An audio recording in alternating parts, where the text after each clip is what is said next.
I am Sauradeep, a PhD scholar from Indian Institute of Technology, Kanpur, currently working under Professor Rohit Buddhiraja. In this video, I will be presenting my paper on Dynamic Resolution ADC DAC Massive MIMO FD Relaying System over Correlated Raysian Channel. Massive MIMO technology has been widely investigated, and it is one of the most extensively used technologies in 5G systems. In massive MIMO technology, as we all know, that the base station is equipped with a large number of antennas, which enables the base station to form really sharp beams towards its users. Since the base station is equipped with a large number of antennas, and each antenna has its own dedicated RF chain and ADC tag, it really increases the implementation cost of massive MIMO systems. In order to reduce the implementation cost of massive MIMO systems, often use of low quality or low cost hardware is suggested. However, use of low quality or low cost hardware leads to impairments like RF impairments, ADC tag impairments, and receiver noise, which degrades the performance of the system. In this paper, we have studied the impact of these impairments on an full duplex massive MIMO relaying system. Let me first introduce the system model. Let us first start with an half duplex relaying system. In half duplex relaying system, we have two groups of users, an odd group and an even group. Each user in the odd group wishes to communicate with an user in the even group via the relay. We consider that there is no direct link possible between the odd group and the even group. So therefore, they have to communicate via the relay only. So in the MAC phase, all the users from both the groups transmit their signal to the relay. In the broadcast phase, the relay beamforms this signal and transmits it back to the users. In half duplex system, we note that the MAC phase and the broadcast phase takes place in two separate time instances. However, in FD relaying, both the MAC and broadcast is taking place at the same time instant. That means that the relay is transmitting and receiving at the same time instant, and the users are also transmitting and receiving at the same time instant. Therefore, since the relay is transmitting and receiving at the same time instant, the received signal of the relay gets affected and gets interfered with its own transmit signal. This is called the relay self-loop interference. The users are also transmitting and receiving at the same time instant. Therefore, the user's received signal also gets interfered with its own transmit signal called the loop interference, and the transmit signal from other users of the same group, which is called the inter-user interference. Let us look into this full duplex relaying system with non-ideal hardware in details. Let us consider that there are two users, user UK and user UK dash, in two separate groups, which wants to communicate with each other via the relay.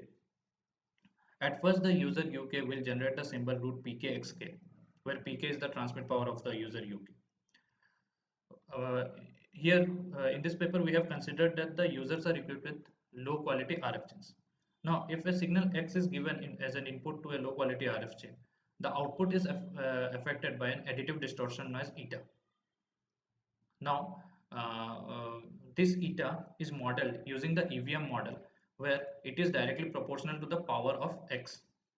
Eta here is distributed as complex Gaussian, zero mean, and kappa square into power of X variance.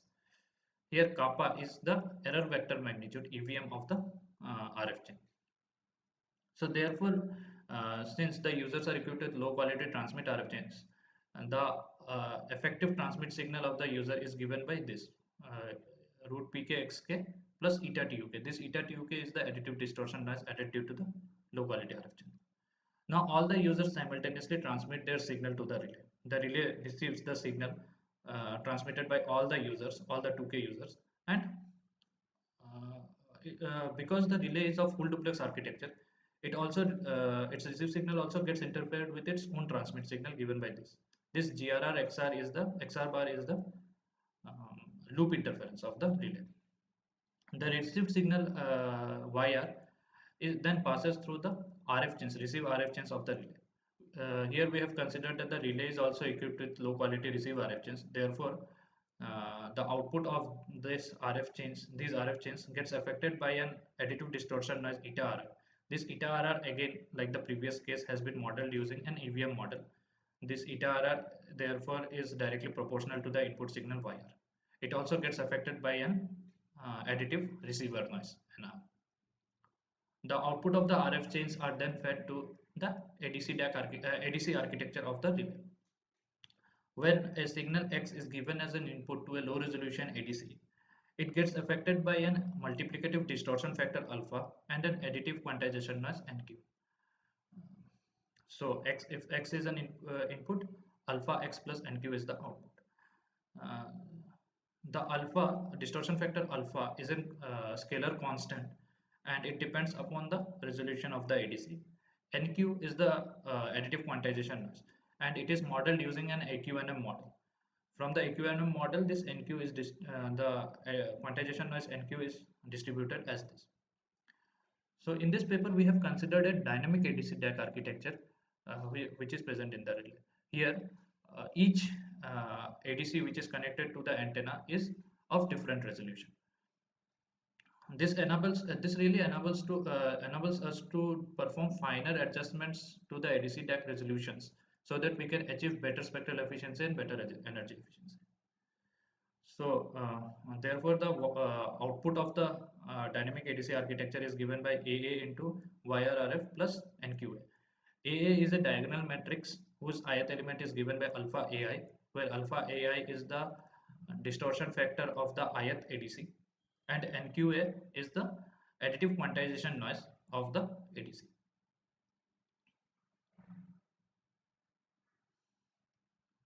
The output of the dynamic ADC architecture via ADC then passes through the beamformer. The beamformer multiplies wire ADC with an beamforming matrix F, which is designed using the MRC MRT structure. Here H hat is the channel estimate of the downlink channels and G hat is the channel estimate of the uplink channels. T is the permutation matrix. The beta is an amplification factor which is designed so that it satisfies the transmit power constraint of the relay. The output of the beamformer then passes through the dynamic DAC architecture. Similar to the dynamic ADC architecture, here also we consider that each antenna is connected to a different resolution DAC. So the output of the DAC similar to the ADC gets affected by a multiplicative distortion factor and an additive quantization noise. This additive quantization noise again is modeled using the AQNM model.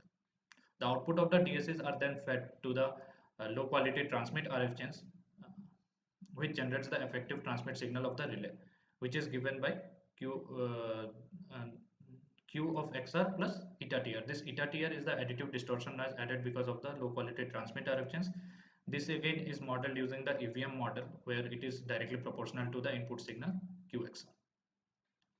Now the signal XR bar is transmitted by the relay, which is received at the user UK dash over the channel HK dash.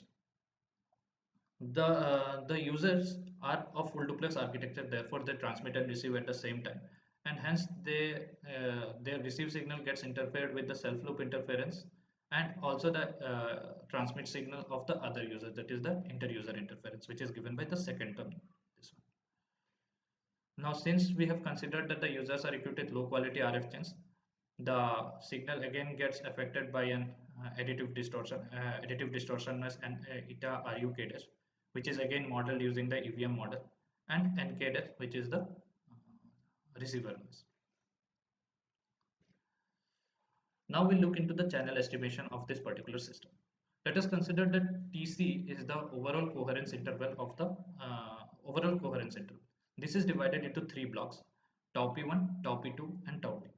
In tau P1 interval, the relay estimates the uplink channels.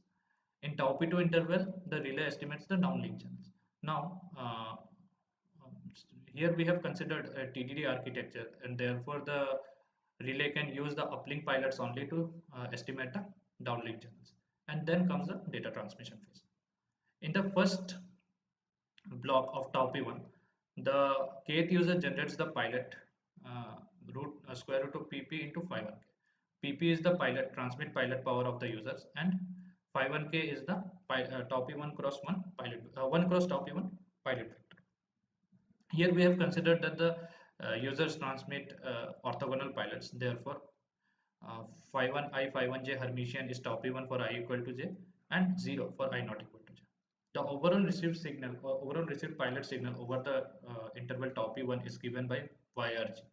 Here we note that because of low quality transmit RF chains at the users and low quality receive RF chains and dynamic ADC architectures at the relay, the received pilot signal gets affected by the transmit RF impairments of the user, receive RF impairments and receiver noise at the relay, and the additive ADC quantization noise. In order to estimate the channel GK, the relay then multiplies this YRG with the pilot vector phi 1k to get YRGK. We note that this YRGK is the sufficient statistics which can be used to estimate the channel GK. In this paper, we have derived an MMSE estimator for the channel GK, which is given by this. From this expression, we note that the channel estimate GK hat is a sum of two terms. The first term is the LOS component of the channel GMK bar.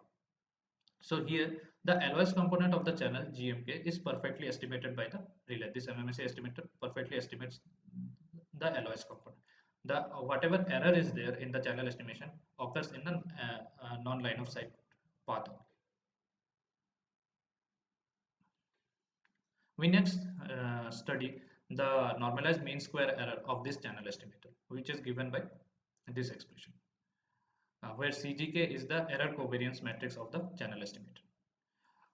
We next study the impact of pilot power and pilot length on this particular NMSE expression. Now we all know that for an ideal hardware system, as pilot power goes to infinity, the NMSE also goes to 0 for MMSE estimators. However, here we have observed that under the effect of hardware impairments, as pilot power goes to infinity, the NMSE doesn't go to infinity, doesn't go to 0, but it saturates to a positive value, which is given by this expression. If we carefully see this expression, we will note that this expression is a function of pilot length tau p1, and more careful investigation of this expression will show us that this asymptotic limit is inversely proportional to the pilot length. That is, as we increase the pilot length, this asymptotic limit to which the NMSE saturates decreases. At first, we have plotted the NMSE versus the pilot power, and as expected, we observed that as we are increasing the pilot power, the NMSE for an ideal hardware system, this red curve, goes to 0. However, as soon as we introduce any hardware impairment, the NMSE saturates to a positive value, and this asymptotic value increases as we increase the hardware impairment levels. Next, we study the effect of the pilot length tau p on the asymptotic NMSE. As observed before, we see that as we increase the pilot length, the asymptotic NMSE decreases. We next see the effect of channel estimation on the sum spectral efficiency. Here we observe here we plot it for three different values of the Raishan factor. We note that the Raishan as we increase the Raishan factor Kr, the LOS component becomes stronger. So we observe that when we have a Kr factor of minus 10 dB, the gap between the perfect CSI case and imperfect CSI case is a bit large. However, when we are increasing the Kr factor, that is the LOS component is becoming stronger and stronger, the gap between the perfect CSI case and imperfect CSI case decreases. Concluding, I would like to say that in this paper we have analyzed the FT relaying system with RF impairments at the users and the relay. We have introduced a dynamic ADC DAC architecture at the relay, where we consider different resolution ADC DAC connected to each antenna. Here we have discussed the channel estimation and have analyzed the NMSE, and we have showed that the NMSE saturates to an non-zero value as pilot power goes to infinity, and this particular value to which the NMSE saturates, this particular saturation value decreases as we increase the pilot length.